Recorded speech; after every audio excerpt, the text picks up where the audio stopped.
What's up, y'all? It's Kelly Matthews. Welcome back to my YouTube channel. Today, we're going to be talking all things bench press. I'm going to walk you through your setup. I'm going to go through your form and common mistakes. So let's do it.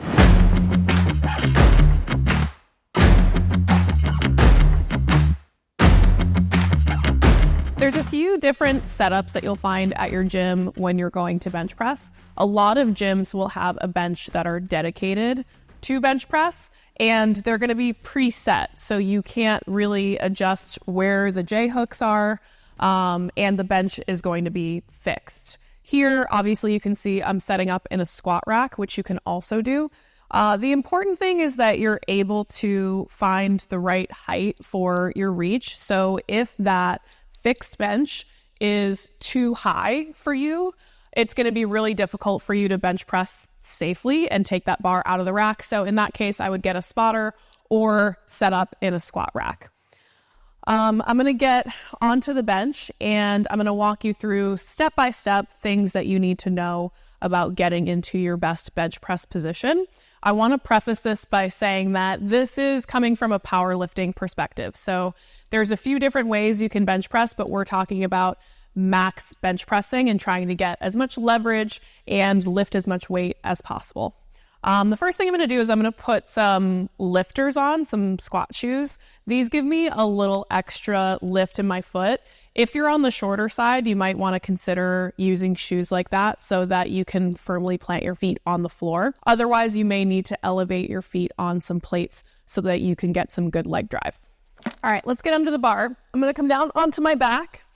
And you can find your setup and take your time doing this. We are going to work with an arch in the back, okay? And you'll see varying levels of an arch. You'll see some people that can arch hugely, like gymnast style. I don't arch like that. I can't arch like that.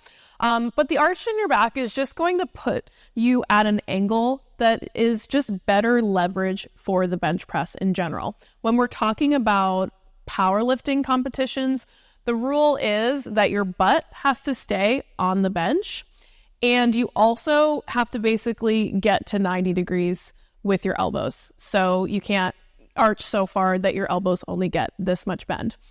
Especially if you're trying to train your chest, you want to make sure that you're at least getting about a 90-degree bend in your elbows at the bottom. So once you find an arch that's comfortable for you, you want to make sure that your heels are flat. Usually the way I get into my arch is I'll hold on to the bar, I'll slide back a little bit and kind of scoot my feet back and then pull myself into my arch and make sure that my heels are flat on the floor. And then from there, I will find my grip. Your grip's going to vary based on your anatomy and your preference, but generally speaking, having your thumbs a little wider than shoulder width distance apart is going to be a good place to start. So these little notches here on the bar will help you find where you need to be consistently. All right, so from there, you want to make sure that you roll the bar forward in the J hook. So if it's back here, you're going to roll it forward. Find your grip, and then when you're ready to go, you can take the bar out of the rack.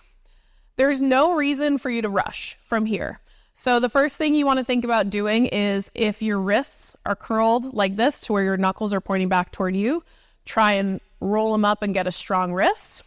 From there, you're going to take a big breath in. You want to make sure that you're pulling your lats down, like you're trying to pull your armpits into your front pockets, or you can think about bending the bar in half. So if you weren't holding the bar, your arms would go like this.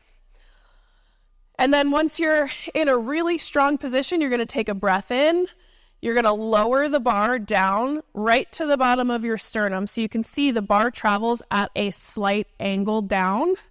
And then when you're ready to press up, you're going to push through your feet like you're trying to push your head off the end of the bench. That's your leg drive. So from there, you're going to push and drive the bar up. Big breath in.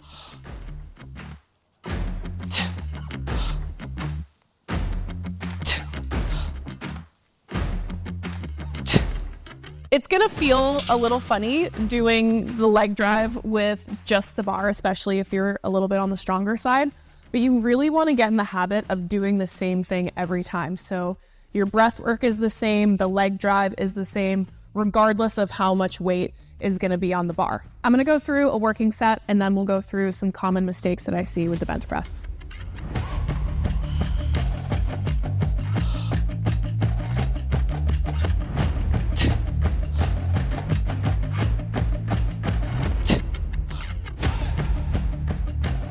And if you decide to do a powerlifting meet at any point, there's a few things that you're going to need to know that the judges are going to be looking for in order to count a lift. So first thing is your points of contact. You have to have your feet flat on the floor, your butt has to stay on the bench, and your shoulder blades have to stay on the bench. So if you lose those points of contact at any point, the lift will not count. When you actually get into your position, once you take the bar out of the rack, they're going to give you a start command. You'll lower the bar down to your chest. The bar has to come to a complete stop at the bottom. So it can't be wiggling or, doing anything crazy at the bottom. When they say press, you're going to press all the way up. You wait, and then they say rack, then you can rack the bar. If you do not wait for any of those commands, the lift will not count. So those are all the things you need to know. If you were going to get into a powerlifting meet, those are the cues you're going to be looking for. There's a few really common mistakes that I see with the bench press. I already talked a little bit about one, wrist positioning. So when you get under the bar, you'll see a lot of people with their wrists just slack like this. It's not going to feel good, and it's not going to make for a strong bench press. So the first thing you want to do is drive those knuckles up toward the ceiling. The second thing is pushing your butt off the bench. So instead of pushing through your feet like you're trying to slide yourself up this way, like you're trying to push your toes out the fronts of your shoes, people drive straight up, and then you're going to get that space under your butt. It might give you some leverage, but it's not going to count in a meet, and you're better off pushing the way that I explained. Or on the opposite end of the spectrum, people just don't use their legs at all. They just try and rep it out with just their chest, which for, a gen pop exercise is okay. But if you want a strong bench press, you're going to want to use that leg drive.